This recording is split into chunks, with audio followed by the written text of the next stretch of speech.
yung pass off after foul.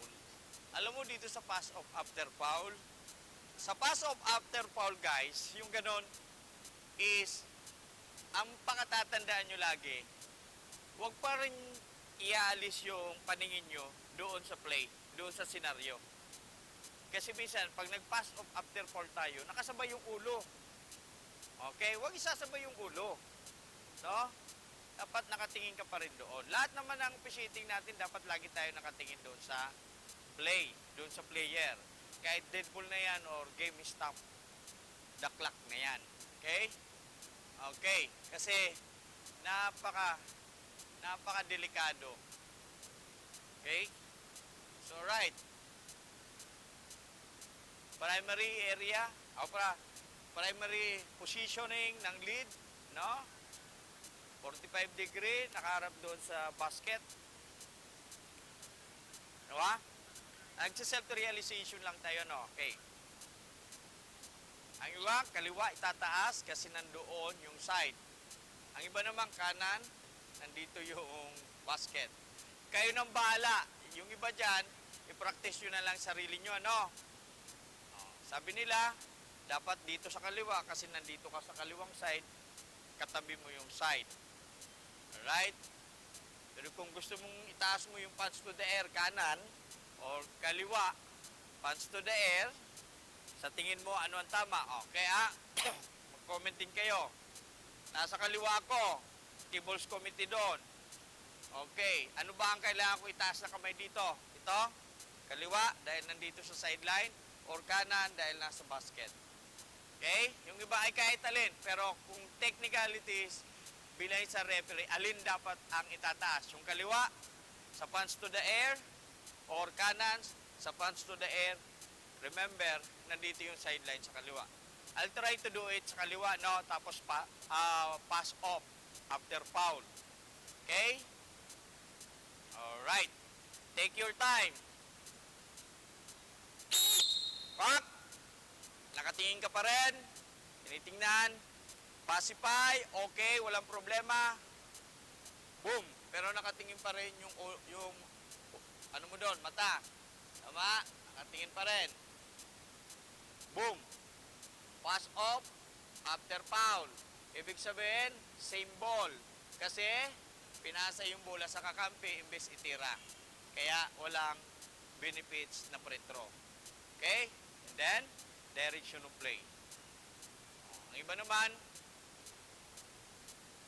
pak, nakatingin, pak, nakatingin, pass off, boom. Nakatingin ka pa, direction of play. So, meaning, depende sa purpose. Kung napansin mo, kanan yung tinaas ko, pass off, direction of play. Diba? Kung ito naman, kaliwa,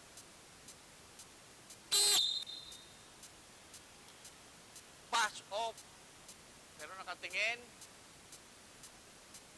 direction of play. Di ba? Parang hirap, ano? Pass off, direction of play. Kadaming direction ng kamay.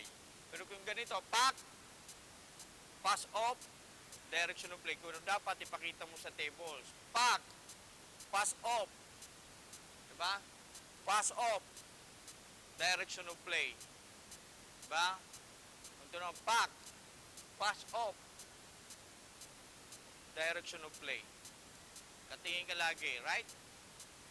Nga, ulit. Pwede ba ganon? Boom! Pak! Direction of play, pwede ba yon? Diba? Number 3 yon. Number 3. Gawa natin ang senaryo, no? Pangatlo yon. Pak! Pass off, direction of play. Pero mahirapan yung ulo mo eh. Dapat nagme-maintain yung ulo mo doon.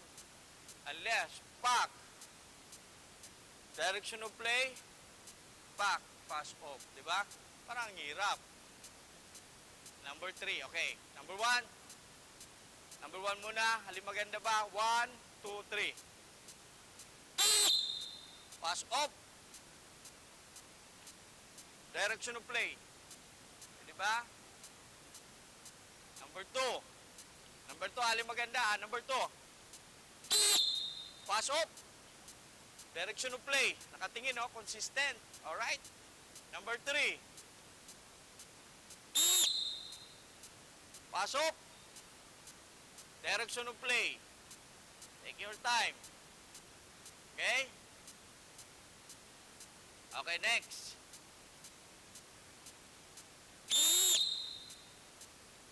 Pasok. Direction of play. Diba ang iba? O, yan yun na. Number 4 yon. Number 3 ba yun? Number 4. Palang kayo.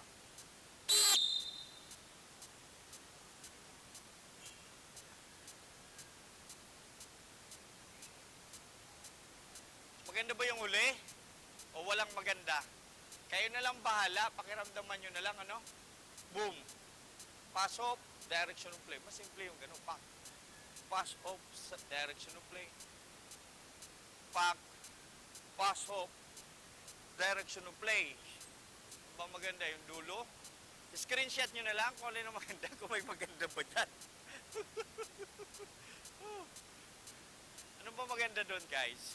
May maganda ba? Wala. Baka naman walang maganda. Diba? Takbo! Pasok! Direction of play! Symbol! Number 1 yon.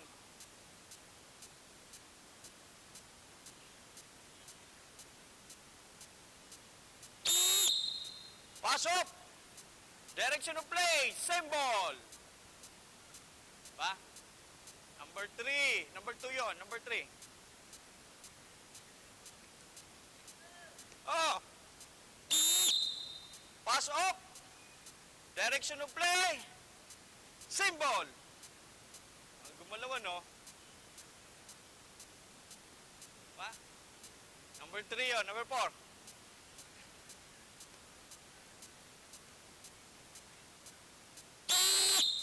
Pass off!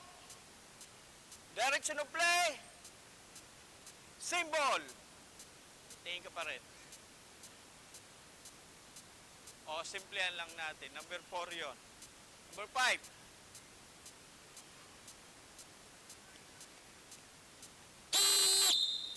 Pass off!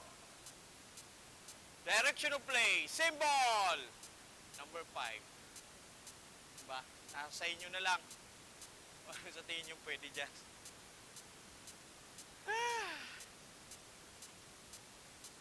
Alright. Thank you.